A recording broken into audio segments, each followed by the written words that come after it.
came up with the idea of Isaac's and Alice fight. Emotionally, it was great to be back in the laser corridor, but visually, I was bored by it. Because now we're just back in the same thing that we were doing 14 years ago. And we've also done a confrontation between you and Ian Glenn in number 3, in a recreation of the laser corridor. And I thought, I just can't imagine staging another scene in here, even though it's in the script that I wrote.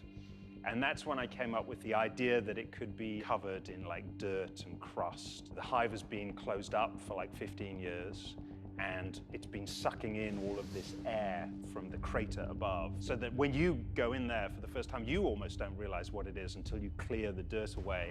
When I came up with that idea, then it suddenly became much more visually interesting, because then I thought, oh, well, when the laser beams do come in, what they could do is like carve off some of this dirt.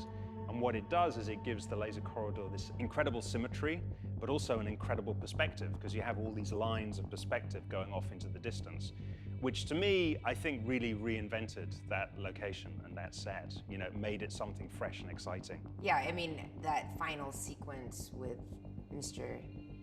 Evil Isaacs. Dr. Evil. Dr. Evil with Ian is amazing. The writer had just written in the screenplay, Isaacs and Alice fight, and then in capitals, the most amazing fight scene of the franchise, exclamation mark.